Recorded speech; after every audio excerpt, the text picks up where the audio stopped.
You are visiting the Cup Garage with Steve Schweitzer of the Lasco Press, Tyler Head, Communications Director of Echo Park Speedway in Atlanta, and myself, Ray J. Akers from Skyview Sports.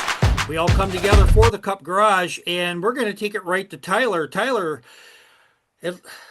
Atlanta, Georgia, the home of Echo Park Speedway, newly renamed. You couldn't tell us that last month, right?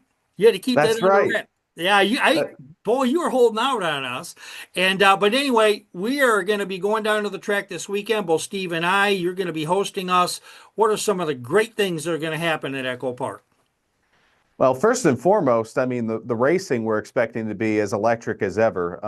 We've had an embarrassment of riches on that front since we reconfigured this track for the 2022 season. We've been setting lead change records for our speedway. We've had photo finishes, but more than that, over the course of the whole 3.5 hours that you watch the NASCAR Cup Series in particular compete here, you've seen thrilling door-to-door, three, sometimes four-wide racing, and really, really tight quarters action. Not a lot of room for error, and really impressive display of talent and decision making from the top drivers in NASCAR. So, expecting 400 miles of that on Saturday night, something that that are coming here to the track are very excited about, having a night race, but not just a night race, but our first Saturday night race here at Echo Park Speedway in our 65-year history. And then also the Xfinity Series Focus Hell 250 on Friday night under the lights. So a lot of great racing on tap. And then I can name a laundry list of things that we have going on off the track for people who are camping. We've already had them moving in here the last 24 hours. People that are just showing up from in town or making the drive down and have lodging elsewhere. In the fan zone, checking out parties in the infield, camper party out in the fan zone, sea lions in the fan zone. I said embarrassment of riches as far as the on-track racing product. We got a bit of that going on with the off-track entertainment as well. Steve. I love night racing.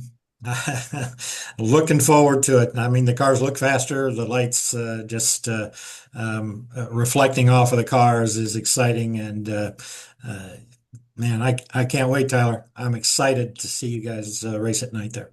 Yeah, it's going to be an awesome show all the way around. And like we mentioned about a month ago, the sun will be down for most of the racing. There's going to be a lot of changes in the track. It's going to get a lot more grip as things go on. A lot of the handling of the cars is going to change. And also for the moms and dads that bring the kiddos, the kids are not going to be so hot and complaining and getting out of the sun. They're going to stick around and watch more of the racing, I think. And with that, how about Tyler? Tell you what, we have talked to a couple drivers. We got them on standby. I'm going to get the first one. First off, I've got Cole Custer. Cole, what are some of the differences between Daytona, Talladega, and Atlanta? Kind of take us through kind of like what's similar, what's different, one of those things. Cole? And going to Atlanta, I mean, comparing that to Daytona and Talladega, the biggest thing is just the handling, especially when we go back there for the summer race. I mean, it's just so hot that you really have way more handling involved than you do at like I say, Daytona or Talladega. So you still have the drafting aspect, but everybody's hanging on for dear life a little bit, so the field gets a little bit more spread out just because you can't race as tight just because you have to worry about the handling. So it's definitely a different dynamic where you see a little bit of a mix of mile and a half and super speedway racing. Two gentlemen heard Cole Custer, and Cole said that there are some differences. And he says literally drivers at some point in the race are going to kind of fear that they're just going to lose grip of everything because that is just a wild show on that track. I think one of the things that makes Atlanta a little bit more exciting than Daytona and Talladega. At the 2.5 mile speedways, there's actually a little bit of an opportunity for the driver to rest going down the backstretch. At Atlanta, it's full-time action every place around the track. They have to be on the top of their game all race long. Yeah, anytime that you talk to a driver about racing here at Echo Park Speedway, they're talking about just how fast everything seems to happen. And that's going back to what you're talking about there, Steve, as far as, not having long straightaways or a big sweeping tri-oval where, okay, a run develops, you see how it's going to develop, and then you decide where you're going to take it. Runs come very quickly, and you either need to decide to do something with it or, adjust and stay in line and wait for another moment very quickly. And those moments come in, fast and furious here at Echo Park Speedway. But that's what makes it so much fun for those of us who are watching, whether you're here at the Speedway and you've got, a 1.5 mile instead of a 2.5 mile track in front of you with drafting style racing. It feels it's a lot more in your lap. You're more on top of the action. Or if you're watching at home on Saturday night with new partners TNT, the broadcasters are going to be raised up an octave throughout most of the night because there's just so much for them to, call out and see happening. And with that, when we return, what we're going to do is we're going to talk a little bit more. We talked a little bit right now about the type of racing. We had Quaker Custer on. We're going to have Joey Logano. He's waiting in the wings for us next. Our family stories are your family stories, except with more confetti. Relive racing history with a walk along Glory Road, or try your hand at our fan favorite racing simulator or pit crew challenge. Feel the passion and thrill of racing with stories and artifacts from the legends who shaped the sport in the Hall of Honor and Heritage Speedway. Visit the NASCAR Hall of Fame in Charlotte for the ultimate outing. NASCAR Hall of Fame, this is our sport. This is our house. Gentlemen, I think we're all looking forward to the race. This is one of my favorite weekends of the year. Both times we come to Echo Park is outstanding, Tyler. And I think the racing fans are going to love it for all the reasons that we've been describing over the last episode or so. What are some of the, you talked a little bit about the camping and that, anything on the entertainment you want to share with us? So those people that haven't bought a ticket, but they're going to? Well, we kick off the entertainment for the campers. We're talking on Tuesday. Wednesday, we give campers an opportunity to ride their bicycles around the property and then also around the track itself. Just a complimentary part of their stay here. We have Laps for Charity on Wednesday evening, which gives our fans an opportunity to drive their own cars on Echo Park Speedway's 1.54 mile oval, feel those 28 degrees of banking for themselves in their grocery getter. Always a very cool experience and something that benefits local children's causes here around Atlanta. So absolutely a great event that we look forward to with every NASCAR race weekend here at Echo Park Speedway. Thursday, we have grassroots racing with Thursday Thunder on the quarter-mile Thunder Ring. That's right there between Pit Road and the grandstands. That's always a fun show, especially for those participants, young and old, ranging from, kids who are under 10 to guys who are over 80 living out their dreams. Always a fun thing to watch, especially on race weekend when we open up the grandstands and let people come in and check it out for themselves, again, as a complimentary part of race week.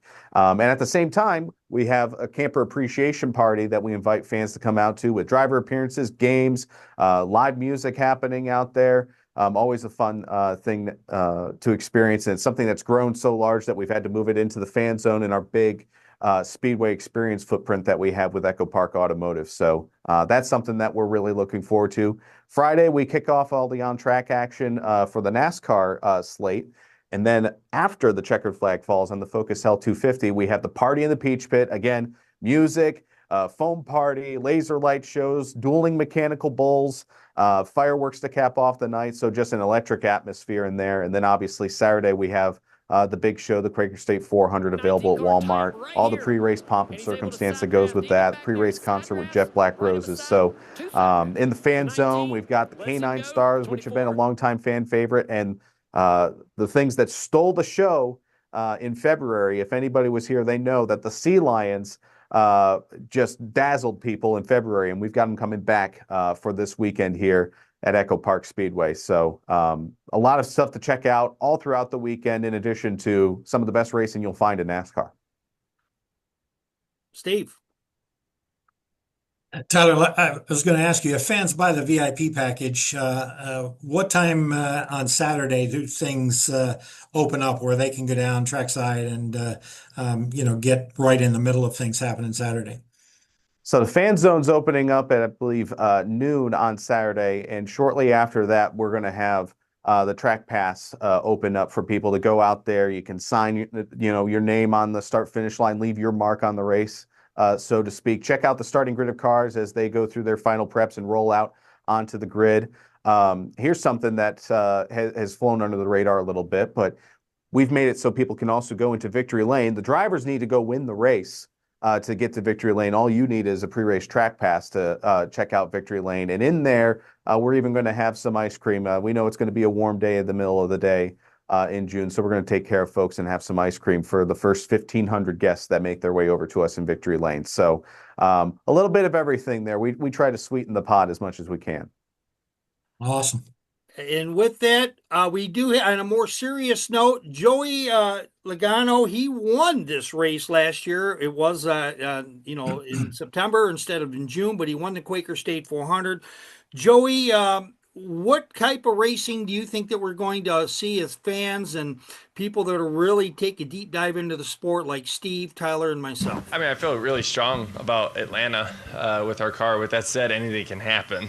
Definitely a challenging racetrack because it's how fast do you want to go by yourself and how great do you want to handle in the pack, and what place you're going to be running is going to answer that question in two different ways, right? If you're leading, you want it trimmed out. If you're not leading, you're going to want a little extra downforce on it. Well, it's not a knob that you can adjust throughout the race, which you could, but you can't.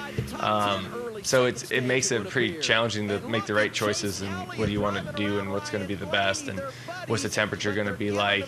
Is the track giving up a little bit more grip? All kinds of those things. The bumps, are they getting worse, right? Like those type of things that are definitely going to happen over time, just how quickly. And this day and age, you don't go out there and practice and go, oh, we definitely want to go the other way. Like you qualify, you still don't know what you got until the race starts, and then you're obviously married to that.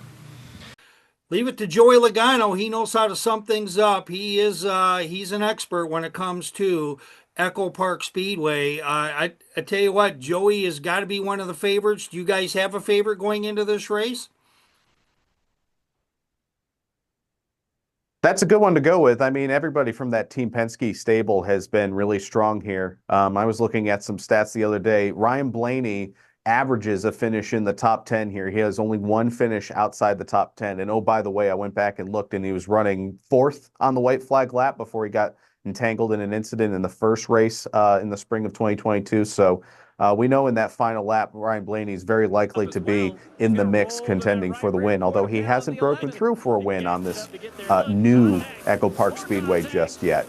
But I'm going to keep an eye on some of the underdogs. AJ Allmendinger is another one that averages a finish of 11th here in his starts at Echo Park Speedway. And, he's somebody that you're going to keep an eye on with the Chicago Street Course and Sonoma and Watkins Glen throughout the summer as far as having an opportunity to punch his way into the playoffs. But he could sneak his way in right here with a win and, just add to his playoff total if he can back it up with some more wins on these road courses. Steve. Yeah, I'm going to say that I expect another first-time winner in 2025 from Atlanta. The points race is really starting to get interesting, and if we add a couple more winners to that list, it's going to get real tight at the bottom there with guys fighting for the final two or three positions based on points. So I won't name somebody yet, but I think it'll be another a guy taking the first checkered flag of 2025. Yeah, I did read a Ford performance note, and of course they're going to talk Ford, but they have won the last 6 poles at Echo Park Speedway. I do like what Tyler said. I think Ford probably has somewhat of an advantage here, but there's a lot of drivers that could break through. I was hoping to have a quote from Connor Zilisch, but I'm sure that he will be made available this weekend. Can you tell us who might be media available on? Is it going to be Friday or Saturday with the move up? I'm not sure for media.